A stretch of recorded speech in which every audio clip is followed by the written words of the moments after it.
Le bendiga grandemente a toda nuestra gente que se va a conectar al programa El Mundo Actual y que es para ustedes este programa especial de este día 23 de diciembre, a un solo día de la gran fiesta, casi que por lo menos en todo el este que se conoce como es Europa y todo el continente americano. Una celebración, pero también es prácticamente casi universal. Así es que únese con nosotros en los siguientes minutos para este tema importantísimo, que vale la pena que nos hagamos esta pregunta. ¿Hay celebración del nacimiento de Jesús en la Biblia? Es una pregunta importantísima, que por cierto, la hice este domingo en la iglesia de la Cruz, ahí con el pastor Mauro, una iglesia preciosa, hermosa, allí en Reynosa, Tamaulipas. Y por cierto, con una enorme cantidad, con una cantidad grande de gente profesionales, como se dice el dicho popular. Y allí entre todos ellos hice la pregunta, ¿hay evidencia en la Biblia de celebración del nacimiento de Jesús, que celebraron el nacimiento de Jesús? Hemos escuchado múltiples de veces y quiero que usted también se esté haciendo la misma pregunta. Porque como a veces hemos recibido tanta, pero tantísima desinformación en las redes sociales, sobre todo los grupos sectarios. A múltiples de grupos dicen que no existe ninguna evidencia en la Biblia de que se celebrara el nacimiento de Jesús. Pero como decimos un dicho, quienes desconocen la historia están condenados a cometer los mismos errores del pasado. Por eso el tema, ¿hay celebración del nacimiento de Jesús en la Biblia? Muchos cristianos seguidores de la historia de los testigos de Jehová sostienen que celebrar la Navidad es algo que no existe en la Biblia. Bueno, entonces analizaremos a continuación, punto por punto. Lo vamos a hacer breve el tema de hoy, porque también queremos cerrarlo con la participación de unos 5 minutos del doctor y rabino Claudio Kogan. Él es médico y rabino en este momento en la comunidad judía allá en Miami.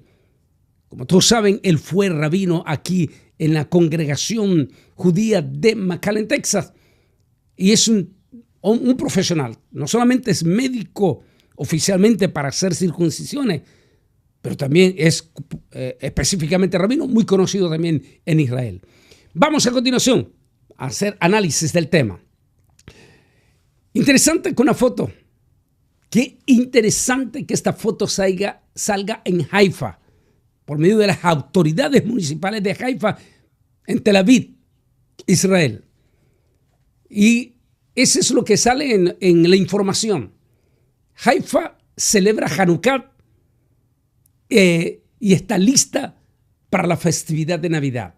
Simultáneamente, en esa parte especial municipal del parque pusieron la impresionante Hanukkah junto paralelamente a las luces de Navidad. Interesante que eso se haga en Israel y al final hay otra ciudad importantísima de Israel que también hace esta parte importantísima. Pero vamos a continuación, porque un niño nos es nacido, hijo nos es dado, y el principado sobre su hombro, y se llamará su nombre admirable, consejero, Dios fuerte, Padre eterno, príncipe de paz. Y aquí venimos a la pregunta.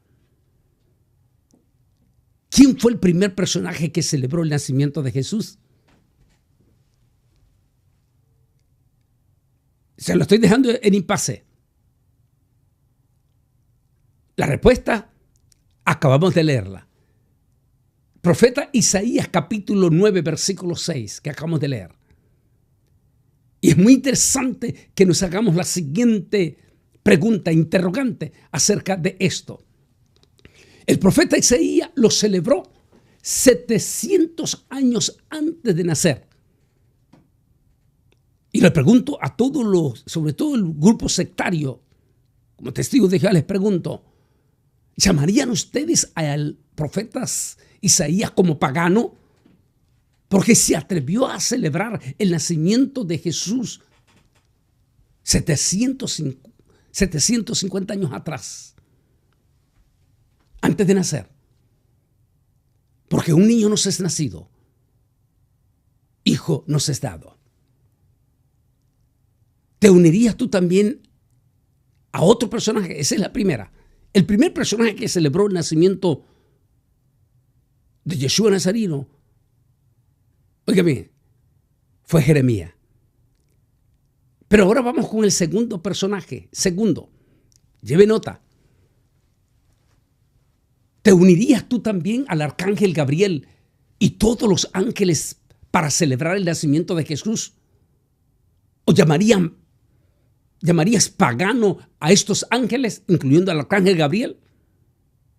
No es cuestión de celebrar un cumpleaños, como se acostumbra, o como dicen la sexta, que lo hacen con el deseo de desacreditar el recordar el nacimiento del personaje más extraordinario en los últimos 2000 años. El movimiento sectario de los testigos de Jehová utiliza una parte negativa del cumpleaños de Herodes. Pero qué interesante que ellos buscan, como dice un dicho, pelos en la sopa. Pero ¿por qué nunca hablan de aquella noche en que estaban aquel grupo de humildes pastores que pastoreaban a su oveja al frente entre esa parte que todavía sigue siendo valle, entre Jerusalén y Belén? Y de momento fueron alumbrados en esa noche, a la medianoche, y aparecieron huestes celestiales, seres resplandecientes, y la voz del poderoso arcángel Gabriel que dijo: mire, ¿por qué no lo leemos a continuación? Vamos a leer después de esta imagen una idea de lo que pudo ser en esta imagen, en esta pintura, de lo que pudo haber sido esa noche a los pastores que pastoreaban a sus ovejas esa noche.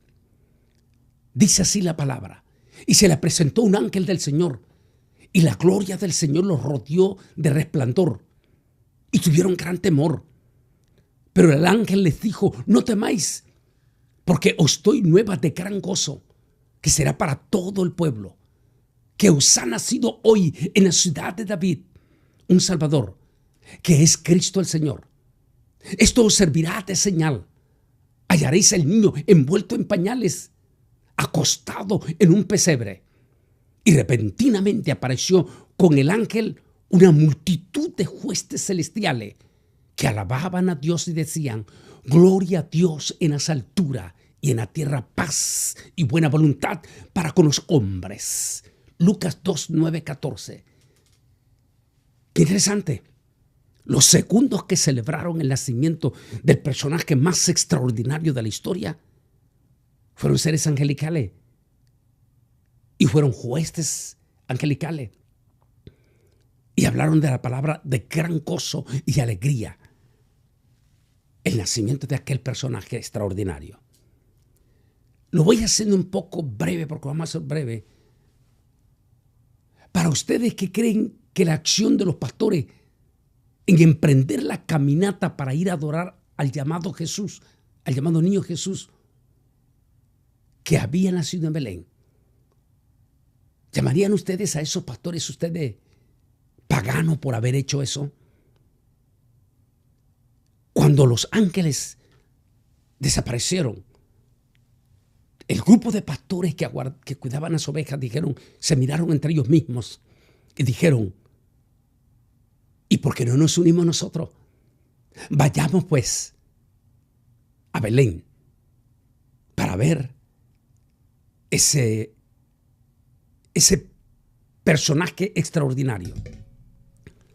Y sucedió que cuando los ángeles se fueron de ellos al cielo, los pastores se dijeron unos a otros: pasemos pues hasta Belén y veamos esto que ha sucedido y que el Señor nos ha manifestado. Y vinieron pues apresuradamente y hallaron a María y a José y al niño acostado en un pesebre. Al verlo, dieron a conocer lo que se les había dicho acerca del niño. Y todos los que lo oyeron se manifestaron o se maravillaron de lo que los pastores le decían. ¿No fue algo de gozo y alegría? ¿No es algo para que cada vez que tengamos esa remembranza nos gocemos? Una idea, una imagen de lo que fue esa noche, de ese grupo de humildes pastores, quienes acudieron en primicia para ver en persona o en vivo en todo color el nacimiento de ese personaje extraordinario. El tercero, ya veo, llevamos dos. No, a ver, sí, primeramente Isaías, recuerde, 700 años antes. Segundo, los ángeles. El tercero, los pastores. El cuarto, ¿quién cree usted que fue el cuarto? Bueno, pues, ¿ya se dieron la respuesta? Fue un anciano. Según los historiadores, ese anciano llamado Simeón tenía aproximadamente entre 100 y 103 años ya de edad. Pero veamos lo que dice la historia de él. Un anciano sacerdote esperó con ahínco de que no moriría sin antes ver al niño Mesías. Había en Jerusalén un hombre llamado Simeón. Este hombre justo y piadoso esperaba la consolación de Israel y el Espíritu Santo estaba sobre él. Y les había sido revelado por el Espíritu Ruach Kodesh que no vería la muerte sin que antes viera al ungido del Señor. Movido por el Espíritu Ruach Kodesh, vino al templo. Cuando los padres del niño Jesús lo trajeron al templo para hacer para él conforme al rito de la ley. Y él lo tomó en sus brazos y bendijo a Dios diciendo: ahora, Señor, despide a tu siervo en paz conforme a tu palabra, porque han visto mis ojos tu salvación, la cual has preparado en presencia de todos los pueblos, luz para revelación a los gentiles y gloria para tu pueblo Israel. Lucas 2, 25, 32. Una imagen que nos da la idea de ese momento, de ese sacerdote Simeón, quien había sido revelado por Ruach Kodesh, que no cerraría sus ojos sin antes ver al ungido de Israel. ¿Qué pudo haber sentido aquel momento que tomó a aquel niño en sus brazos, en todo su cuerpo? Algunos dicen de haber sentido aquel fuego que todos recibimos aquel día que tuvimos la experiencia con Yeshua Nazareno. Y una vez que sintió aquello, se dio cuenta que el momento soñado había llegado. Y con el niño entre sus brazos dio gracias al Altísimo y dijo: ahora tu siervo está listo para pasar a tu presencia, porque han visto mis ojos al Rey. La segunda, podemos tener una idea en la misma imagen. Allí paralelo también había una viuda, una profetisa. Esa es la palabra más correcta. Una profetisa que también esperó muchísimo tiempo para ese momento. Esta profetisa se unió al sacerdote Simeón para celebrar aquel nacimiento, aquel prodigioso niño llamado Yeshua, y más tarde Jesús el Nazareno. ¿Tú crees que fue un acto de paganismo la acción de los sabios al saber que viajaron miles de kilómetros para celebrar el nacimiento de Yeshua? O sea que los quintos en celebrar el nacimiento de Jesús en la Biblia se conoce como los sabios. Generalmente se creen los tres sabios. Otras investigaciones más profundas se cree por una serie de cosas, en especial por los regalos, que se trataban de tres reyes que vinieron de la región que hoy se conoce como Afganistán. Si eso es así, no es, dicen los expertos en las universidades, no olviden que hubo comunidad judía por generaciones que se quedaron, que no regresaron a Jerusalén, después de que se dio el edicto de Artajerjes. Y era popular, dicen los expertos en la universidad, que habían reinados en diferentes partes de Afganistán, y todo eso son zonas grandísimas. Así es que no es extraño que hubiesen familias con pequeños reinatos de ascendencia judía que indagaban e investigaban las profundas profecías de la Biblia, y a la vez se les dice sabio porque eran astrónomos, es decir, hacían el análisis de las constelaciones para medir la profecía del gran profeta de la Biblia que había dicho que una estrella nacería en la casa de Judá. Es por eso que dice Mateo 10, versículos 10 y 11, dice: y al ver la estrella se regocijaron con gran gozo. Y al entrar en la casa vieron al niño con María, su padre, y postrándose lo adoraron. Luego, abriendo sus tesoros, le ofrecieron presente: oro, incienso y mirra. Interesante. Isaías, los ángeles, los pastores.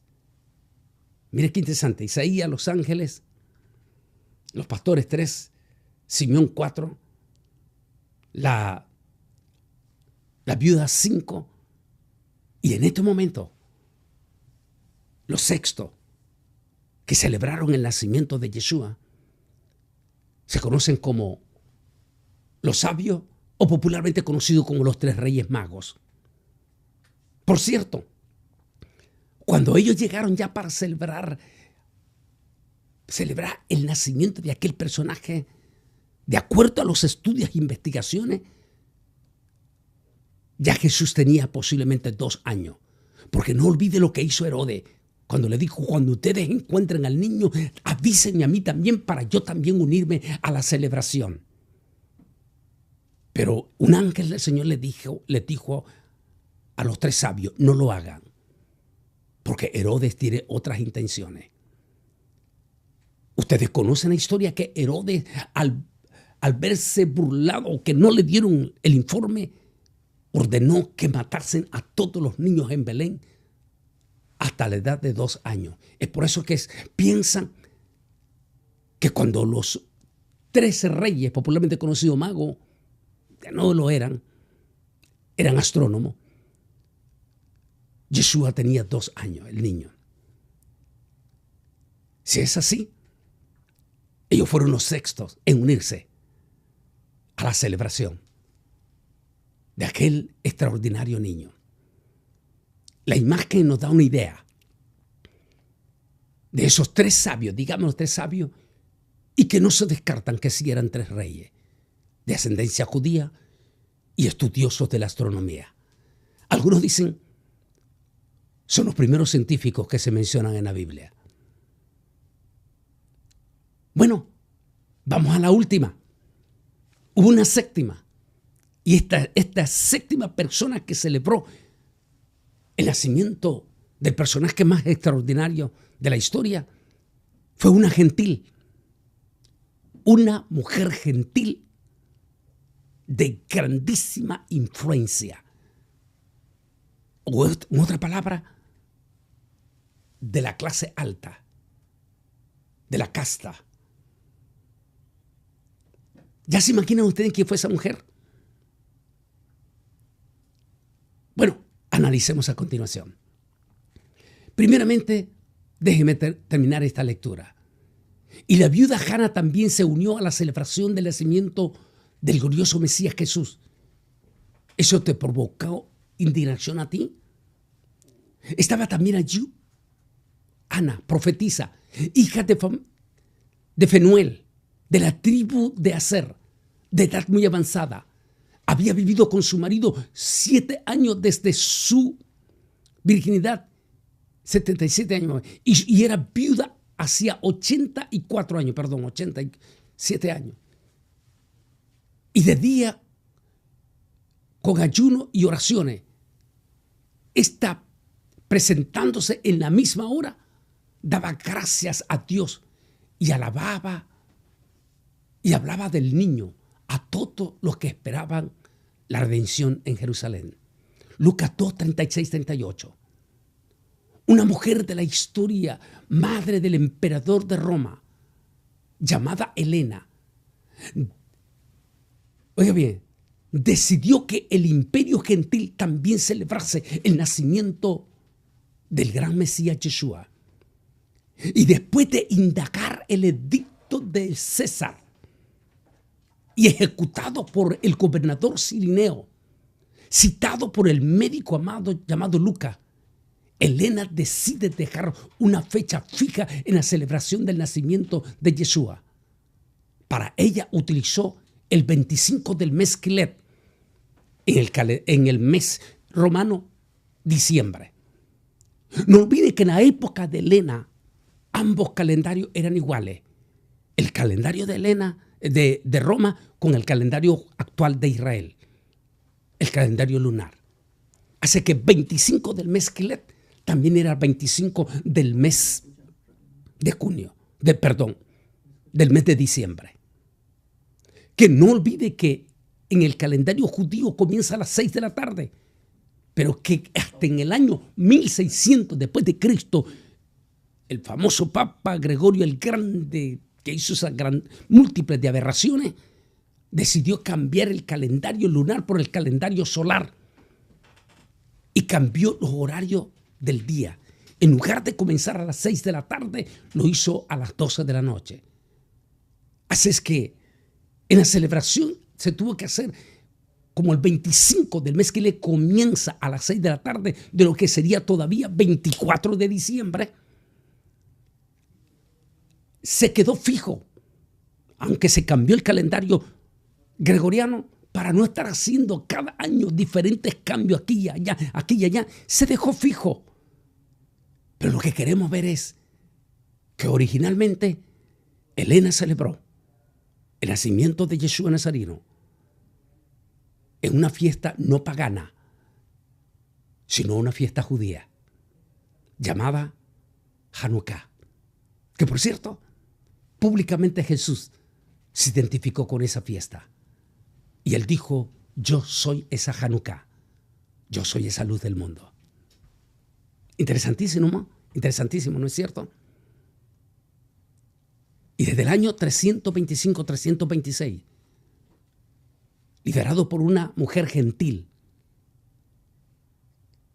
que se fue a vivir a Israel por 3 años para indagar los lugares y la historia de Yeshua Nazareno. No cabe duda que ella indagó e investigó, porque todavía era fresca la historia en Israel, acerca de el nacimiento de aquel personaje. Algunos dicen, es que no hay evidencia que nació en diciembre. ¿Cómo que no hay evidencia? Y entonces, ¿dónde está la historia? ¿La pueden estropear, pisotear? ¿A dónde se alimenta la historia? En el edicto del César, ejecutado por Cirineo. ¿Dónde encuentra esa historia? En los escritos de los Césares de la gran biblioteca de Roma. Vayan allí a la gran biblioteca y busquen los escritos, los estudios de la historia. Todos los historiadores de la gran biblioteca coinciden que efectivamente hay un edicto ejecutado por un gobernador llamado Quirino, en romano, Cirineo, la traducción que se dio gentilizada, y que efectivamente fue entre la 3ª semana de diciembre y las primeras 2 semanas de enero. En ese edicto, dice Cirineo, se ejecutó el nacimiento de Jesús. Si en ese censo nació Jesús, coincide entonces lo que dijeron los ángeles. Era noche de invierno y todos los pastores estaban cuidando sus ovejas. ¿Cuándo es la época de invierno en Israel? No es en octubre, como quieren algunos aplicarlo, forzarlo a la fuerza. No, es diciembre y enero.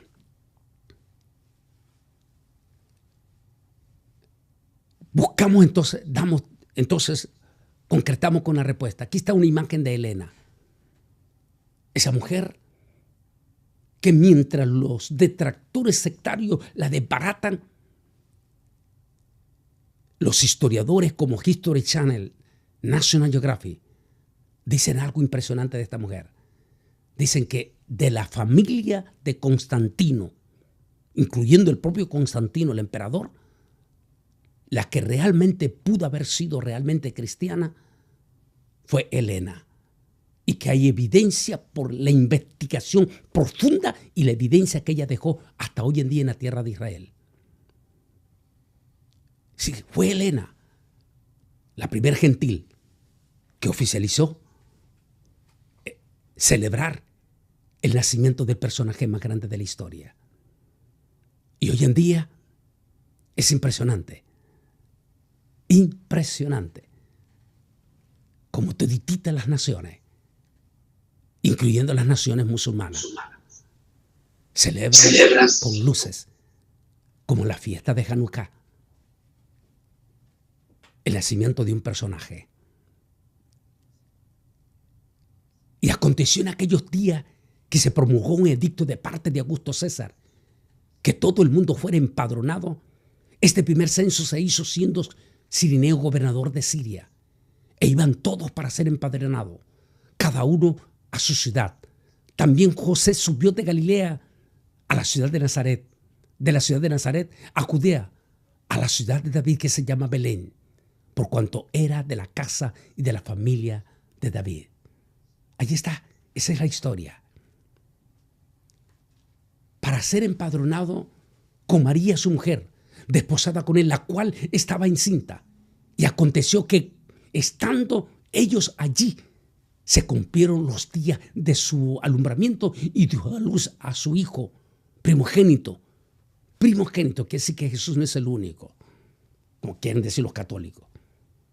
Es el unigénito de Dios, pero no el unigénito de María, sino el primogénito. Eso quiere decir el primero de varios otros hijos como Jacobo o como Judá que se mencionan en la Biblia. Y dio a luz a su primogénito y lo envolvió en pañales y lo acostó en un pesebre, porque no había lugar en el mesón. Preciosa historia, ¿verdad? Extraordinaria historia. ¿Se acuerda que comencé con una foto de Haifa, donde mostraban un impresionante Hanukkah y luego el árbol de Navidad? Bueno, esta foto que tenía de último, esto fue en estos días, pero en Haifa, donde mostraban, qué interesante, el árbol de Navidad, la Hanukkah y el símbolo de los musulmanes, todos ellos con luces, celebrando el mes de las luces, Hanukkah, Navidad. Y no olvide que a pesar de que los musulmanes no creen en nuestro Dios, en el Dios que adora a Israel y el Dios que adora los cristianos, con todo y eso el Islam reconoce a Jesús como gran profeta. Y por eso en múltiples de países musulmanes también encienden las luces. Por favor, a veces podemos ser negativos o podemos ser positivos. Lo único que no podemos hacer es ignorar la historia. Definitivamente, la fiesta de Hanukkah nos va a traer un recuerdo profundo que hace 2000 años un personaje vino a la historia y cambió el mapa. Quiero dejarlos a ustedes con la intervención del rabino y médico Kogan. Y a la vez decirles que el día de mañana, como ha terminado este lunes en toditita la comunidad judía, la celebración de Hanukkah, mañana es la comunidad cristiana que se reúnen en sus hogares para celebrar Nochebuena. Y con ello estamos dando, casi finalizando, las fiestas de fin de año para iniciar un nuevo año. Un año 2026 que antes de irme a pasar con mi familia Año Nuevo, les dejaré también una reflexión sobre Año Nuevo. Recibamos en este momento con una reflexión no solamente de Hanukkah,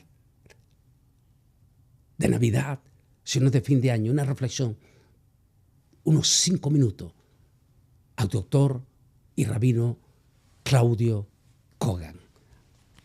Adelante, querido rabino.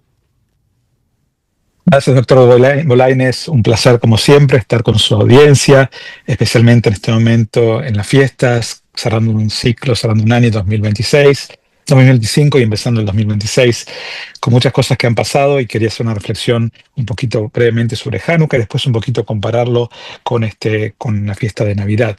Como usted sabe, Hanukkah ocurrió en el siglo II antes de la era común, especialmente en el año, se cree, 164 antes de la era común, durante el periodo del Segundo Templo de Jerusalén. En esa época, en ese tiempo, la Tierra de Israel está bajo el dominio del imperio selúcida, un reino helenístico. Y el rey Antíoco Epifanes, el rey Antíoco Antíoco IV Epifanes, impuso el decreto que prohibían prácticas centrales en el judaísmo, como sabe el Shabbat, el Brit Milá, que es la circuncisión, y el estudio de la Torá. Y además el templo de Jerusalén fue profanado y se introdujo el culto pagano.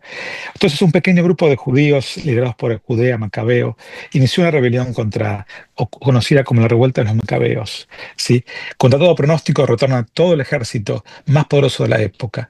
Y el milagro de Hanukkah ocurrió porque tras recuperar Jerusalén, los macabeos purificaron y reedificaron el segundo templo. Encontraron solamente una sola vasija de aceite puro, suficiente para un día, pero el aceite ardió durante ocho días, el tiempo necesario para preparar aceite nuevo. Por esto celebramos Hanukkah. Por eso, durante 8 días celebramos esta fiesta.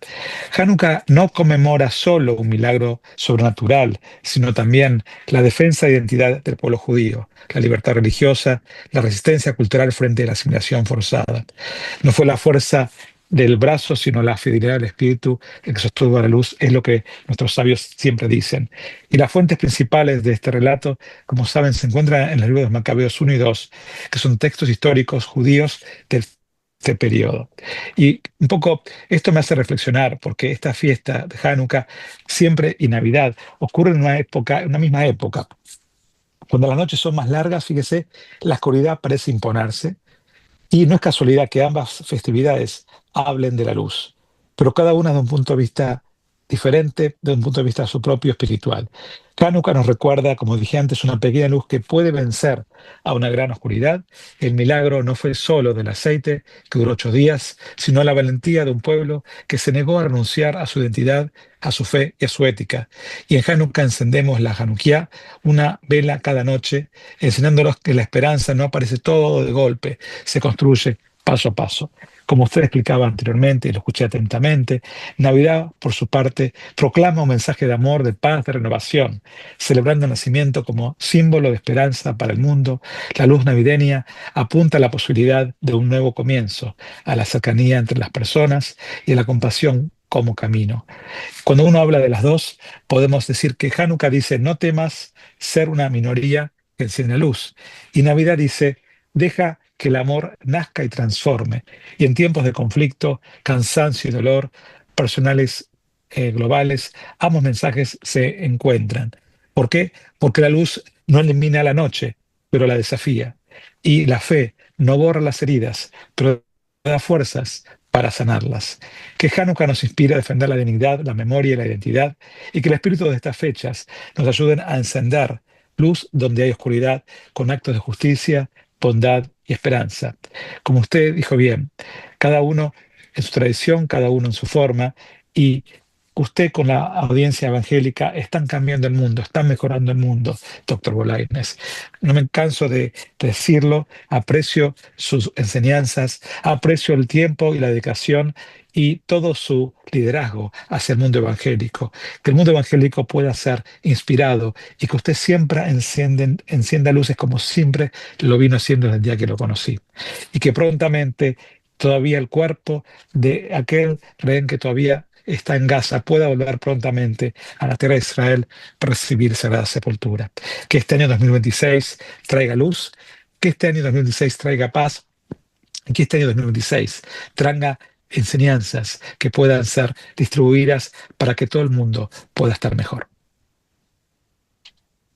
Rabino, preciosísimo mensaje, lindísimo. Me tocó, con todo respeto, Rabino, se me venían lágrimas. Esas palabras que el Altísimo ha puesto en usted para nuestra gente. Acabamos de escuchar una impresionante reflexión por el doctor y rabino Claudio Kogan. Él es un tremendo hombre, no solamente sumamente sabio, preparado, educado, sino un hombre definitivamente que sabe lo que está diciendo. Rabino, muchísimas gracias. En hebreo sería Toda Rabá, por habernos dado este mensaje de reflexión especial, y que el Altísimo Dios Todopoderoso me lo bendiga a usted, a sus dos muchachitos, a su esposa allá en Florida. Y por fe de fijo, porque ya estamos hasta por organizar ya una reunión nosotros, vamos a ir con usted. No sé si marzo o abril, pero hay mucha gente y pastores que se nos quieren unir para ir juntos y para que hagamos una oración especial en el Muro de los Lamentos, allí. Así es que, Rabino, Toda Rabá, muchísimas gracias y que mi Altísimo le bendiga. Diga, Rabino. Pido que el Todopoderoso lo bendiga a usted también con las bendiciones que los sacerdotes decían en el Templo de Jerusalén, y como sacerdote, como Cohen, se la digo a usted también. Y Barejá Adonai Beishmereja, que Dios lo bendiga y lo guarde. Y Aer Adonai Paná Beleja, que Dios lo ilumine y esté con usted. Y Sa Adonai Paná Besem Leja Shalom. Que Dios se torne hacia usted, mi querido doctor, pastor Bolañes, que le dé la fuerza, que ilumine a todo el pueblo evangélico, que siempre ayude a Israel, que consiga y que siempre pueda seguir ese camino de bendiciones al pueblo, de bendiciones a la gente evangélica, y que siempre puedan bendecir y hacer por el pueblo, por el Estado de Israel, como siempre usted y su gente lo ha hecho. Todo lo mejor, felices fiestas. Que el Altísimo lo bendiga. Hace mañana toda nuestra gente, con su familia, con sus hijos, una noche preciosa para recordar el nacimiento del personaje extraordinario que nos trajo paz, amor y luz a nuestros hogares. Vívanos en estos momentos difíciles junto con su familia. Feliz Navidad y feliz próspero año nuevo, igual para usted, Rabino. Que el Altísimo me les bendiga y hasta la próxima semana.